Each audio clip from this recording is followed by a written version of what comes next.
I am a 28 years old male, my partner, woman 34 years old, and I have been together for 5 years. She has a daughter, she's 8, from a previous relationship. Right off the bat, it was made known I had fertility issues and likely wouldn't ever be able to father a child. I moved slow in the relationship, although I had fallen in love with her fast. When things got serious, I overheard her telling her sister she was concerned that I might be an aggressive type person because of the amount of scars I have. I didn't want her scared away, so I told her I had a bad childhood and left it at that. A little over 2 years into our relationship, I felt somewhat comfortable opening up, and for the first time I told her exactly why I'm infertile, which is a direct result of an injury I suffered due to trauma as a child. She was really empathetic, and I was just thankful I had found the one I want to spend my life with that also came with a kid I adore. Fast forward to last summer. My partner and her friend decided to play an impromptu prank on me. I came home from work. There were multiple positive pregnancy tests in the bathroom. My partner announced she was pregnant. I started freaking out.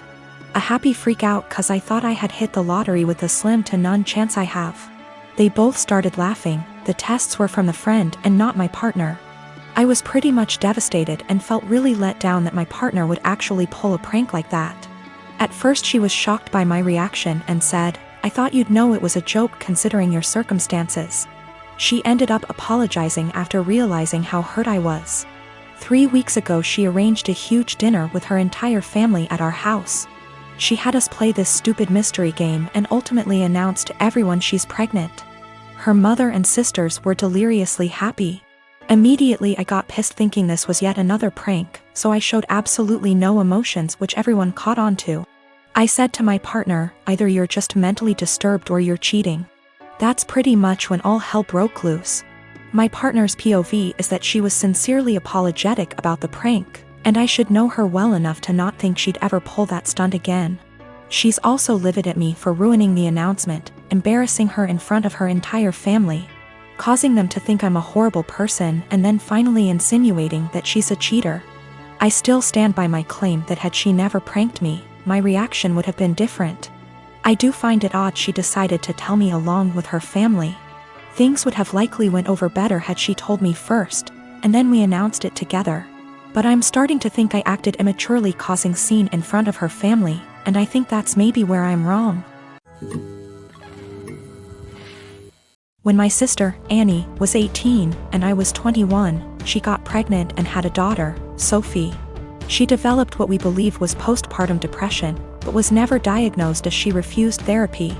When Annie's school started up again, our mother took on all childcare of Sophie. As Mum took on more childcare, Annie seemed more like her old self, happy, outgoing, generally mentally healthy. Then within 6 months of Sophie's birth, Annie got pregnant again with another girl, Laura, and the cycle of PPD symptoms, Mum taking over, and Annie's mood improving repeated. When Laura was 2 and Sophie was 3, Annie decided to move out of our parents' home, alone, and said she wanted our parents to adopt/raise her daughters. They said no. Annie said she couldn't take care of the girls as she had her own life and being a parent made her miserable. My husband and I already had 4 kids of our own, we'd bonded with the girls, and we had the resources for 2 more. So we offered to take them in, and Annie let us legally adopt them before moving about 8 hours away. It's been about 5 years, and the kids are doing well. It was a rough start, but we're now a stable, loving, healthy family unit. Sophie and Laura are 7 and 8, and Annie has recently lost her job and had to move back in with our parents. Annie has now asked for custody of Sophie and Laura. I'm writing custody like that because it wouldn't be custody in the legal sense, as she willingly surrendered all legal rights to the girls and can't get them back. We checked with a lawyer. However, Annie wants the girls to live with her. Initially she said she wanted them full-time and to legally adopt them back from us, which we obviously refused. Then she offered a compromise of alternate weeks, so 50//50 custody. Again, we refused. Given her insistence, we don't even want her around Sophie and Laura. So we've not been going by my parents' house as we typically do. It's been a month of constant badgering, insisting we let Annie bond with her daughters and allow her to at the very least take them for overnight visits, saying that Annie had PPD 5 years ago. And now she's ready to be a parent. I've responded that we are not babysitters, we are Sophie and Laura's parents. They're in a good place and this will be detrimental to all 6 kids. And Annie doesn't get to step in now when she never stepped up in the first place. The response from my parents and Annie is that I'm being unsympathetic to her PPD and I should let her at least have a chance, rather than deem her unfit without giving her a chance to prove herself, plus given that we already have 4 kids other than them. Sophie and Laura could probably do with a smaller household, and saying we're being unreasonable for not allowing Annie to bond with her kids. I am living with my family. It's me, a 15-year-old girl, my twin brothers who are 17, and my parents. My dad cusses a lot, and so do my older brothers. But apparently the standards are different for me.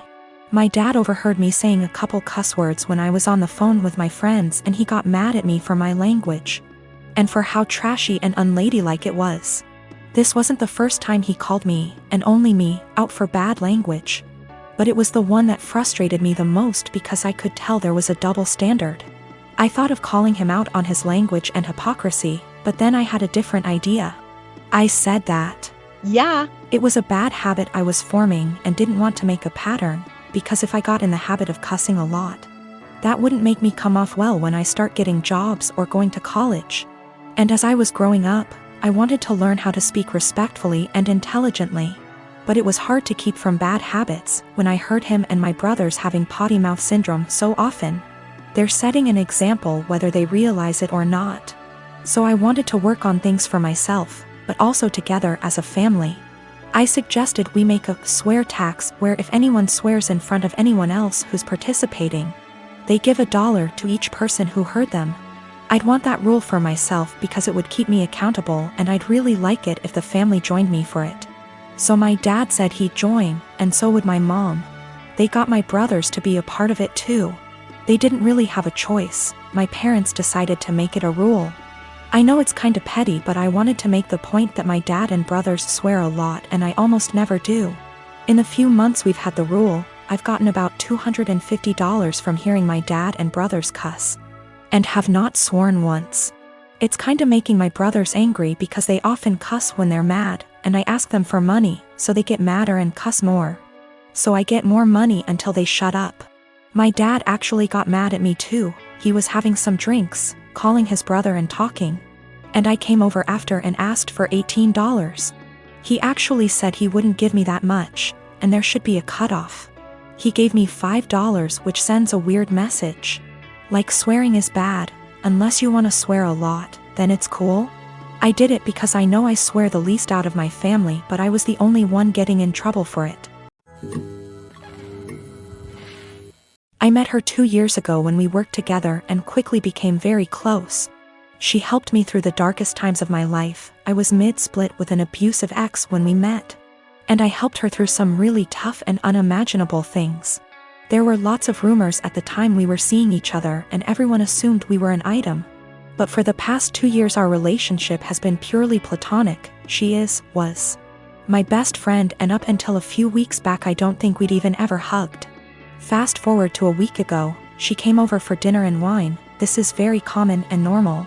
We had more than usual and she was over the limit so couldn't drive, so she stayed the night. We slept in the same bed but apart and no physical contact again. It was completely normal and just as expected. We somehow didn't get up and ended up staying in bed until 10 p.m. the next day just talking. Sometime during that evening she got upset about something going on in her life. I rubbed her back while telling her everything will be okay, and then we just cuddled. Probably the first bit of real physical contact between us, but nothing was sexual. Didn't feel weird, and she went home and it was all okay. This last weekend we had a hiking holiday planned, where we'd be sleeping in her van. She has a converted Transit. It's one bed, but we thought we'd be fine. First night it was freezing, ending up cuddling and spooning, but again didn't feel sexual. Second night is where it all went a bit wrong. We drank a bit too much and the spoon ended up getting carried away. It seems to be a joint thing, and before I knew it we were kissing and touching each other everywhere. It was a bit of a frenzy of this for about 15 minutes until we both stopped and realized what we just did. After this we spoke a little and asked if either of us regretted it. We both said we didn't, but it was odd. She got upset and I told her it was okay, it didn't change anything and we could just draw a line under it.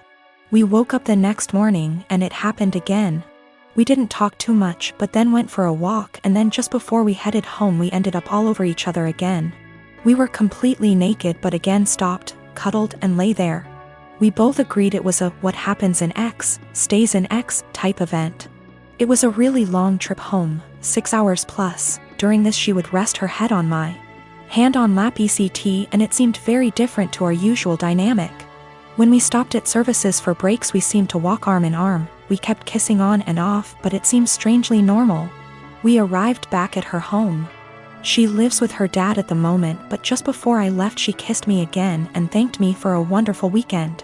The following day she came over to get some stuff I took home with me. We end up just cuddling, kissing, feeling and so on again, but she has dinner with a friend and we stop it there. She goes on her way. This should feel really weird and strange, but it felt completely normal and we both discussed it that it was so odd it felt normal. Yesterday she turned up unannounced at my place, which is not a normal thing, with coffee and donuts. We end up talking, cuddling, kissing again, and then we end up talking about what this is, the big problem. Neither of us were sure. She got panicky and burst out in tears and left. She said she was really scared and her words were, "I think I will end up pushing you away and hurting you and I don't want to do that to you." I told her I would come and see her later and talk. I drove to her house but her ex was there, another slight issue.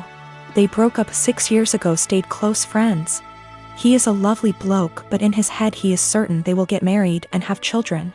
She's had the conversation with him but he seems to shut it off. If he found out she was seeing anyone he would get extremely angry. But there's so much family history intertwined between the both, it's really complicated. For that reason she has avoided seeing anyone in the past 6 years. The reason he turned up is she hadn't responded to him since the night we kissed. I went home when I saw his car and just said she could come to mine to chat later. She turned up, sad and very emotional. She explained she ran off because she is terrified of losing our friendship. I said let's just cut the romance out, draw a line under it and be friends again, but she seemed to not speak much when I said this. I asked if her ex was the issue. She said it was nothing to do with us but a whole other issue. But that was not impacting what was going on between us. We sat quietly, hugged, and I tried to reassure it would be okay, and I wasn't going to start hating her for whatever reason. And I am completely fine with just being platonic friends again. We both agree and say whatever happens we stay friends and nobody gets hurt, but we will pull back from the more physical side. I woke up this morning really panicky. I have no idea where we are, where we stand, and absolutely terrified of losing our friendship. I don't know what to do or say. I felt sick to my stomach and can't eat at the thought of this.